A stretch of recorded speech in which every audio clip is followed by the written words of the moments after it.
नमस्कार मित्रांनो, आज आहे अंगारक चतुर्थी।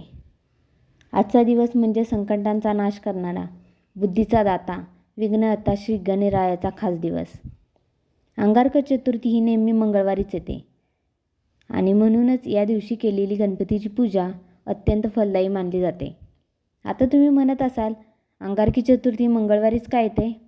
तर मी या व्हिडिओमध्ये हेच तर सांगणार आहे तुम्हाला। अंगारकी हा शब्द अंगारकपासून तयार झालेला आहे। अंगारक म्हणजे काय माहिती आहे का तुम्हाला? अंगारक म्हणजे मंगळ ग्रह।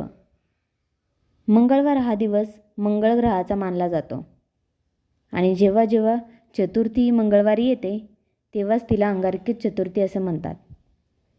अशी मान्यता आहे की या दिवशी केलेली गणेशाची पूजा 1000 चतुर्थ्यांचे पुण्य देते। म्हणूनच अंगारकी चतुर्थी सामान्य चतुर्थीपेक्षा खूपच अधिक महत्त्वाची मानली जाते।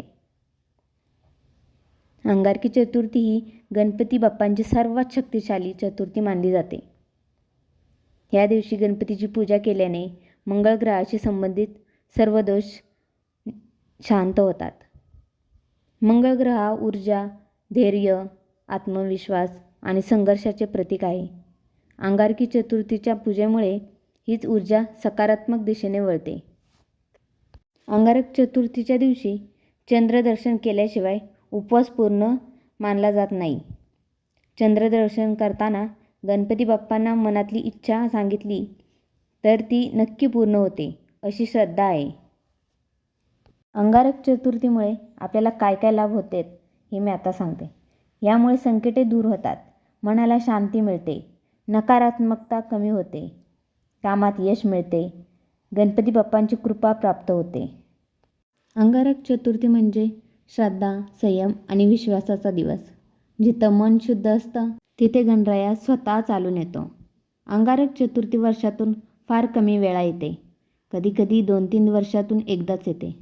म्हणूनच या दिवशी केलेली पूजा अत्यंत दुर्मिळ आणि पुण्यदायी मानली जाते। लाल फुले, दुर्वा, मोदक आणि गणपती नावाचा जप आज विशेष प्रभावी मानला जातो। गणपती बाप्पाचे प्रत्येक अंग एक अर्थ सांगते।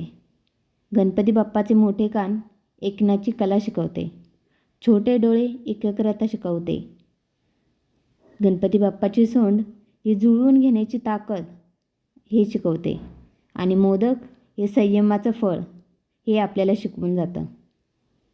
अंगारक चतुर्थी आपल्याला आठवण करून देते की बुद्धी आणि संयमानेच संकटे दूर होतात।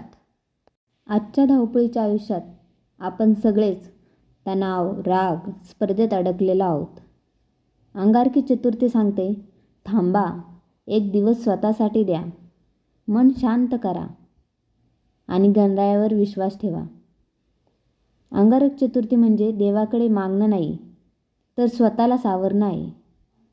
जेव्हा मन शुद्ध होतं तेव्हाच गणरायाला आपोआप मार्ग दाखवतो। बाप्पांवर विश्वास ठेवला आणि बाप्पांनी उरलेलं सगळं सांभाळून घेतलं। बाप्पा म्हणजे शांत आधार।